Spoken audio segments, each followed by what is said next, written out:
Assalamualaikum warahmatullahi wabarakatuh. Perkenalkan, saya Selma Siti Mariam dari kelas 4C. Di sini saya akan menceritakan dongeng tentang legenda Loajana, Janji di Muara Emas. Dahulu kala, di tengah lebarnya hutan Kalimantan, terdapat sebuah desa kecil bernama Loa, yang berarti muara dalam bahasa lokal. Desa ini dipimpin oleh seorang kepala suku bijak bernama Datu Jaya. Sungai yang mengalir di samping desa begitu jernih dan kaya akan ikan. Namun, penduduk hidup sederhana mengandalkan alam. Laras, ingatlah, sungai ini bukan sekedar air yang mengalir. Ia adalah nadi kehidupan.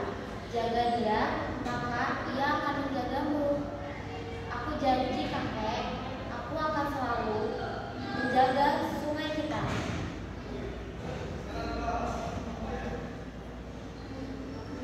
Selanjutnya, suatu pagi, Laras menyusuri tepi pantai dan melihat sesuatu yang berkilau di dasar air. Ia menyelam dan menemukan butiran emas kecil di sela-sela bebatuan.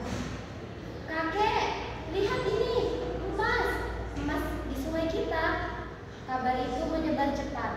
Warga mulai menyaring sungai berharap menemukan emas seperti Laras.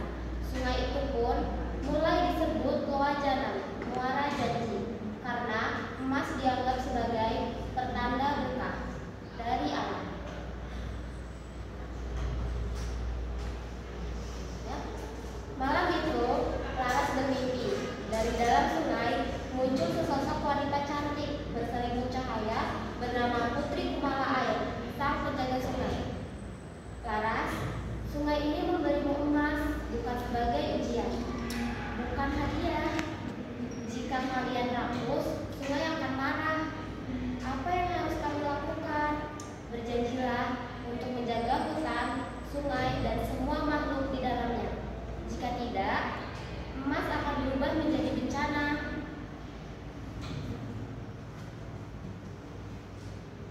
Namun, tidak semua warga mendengar nasihat itu.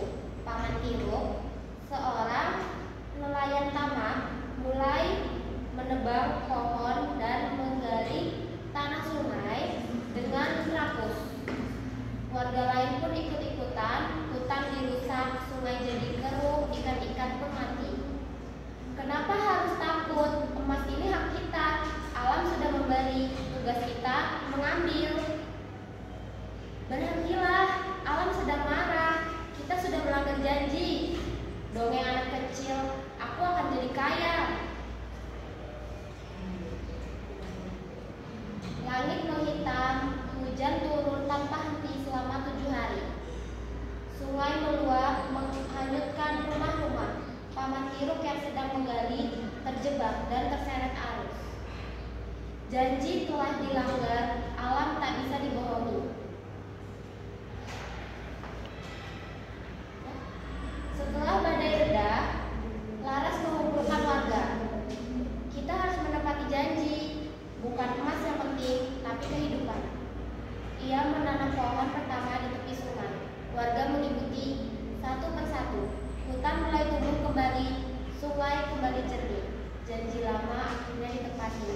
Alam mengampuni mereka yang bertobat. Desa itu pun dinamai Loajana sebagai pengingat janji antara manusia dan alam.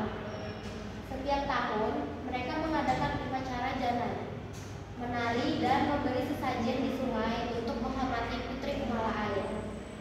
Selama janji ini dijaga, Loajana tetap hidup, dan hingga kini sungai itu tetap mengalir tenang, bijaksana, dan penuh cerita.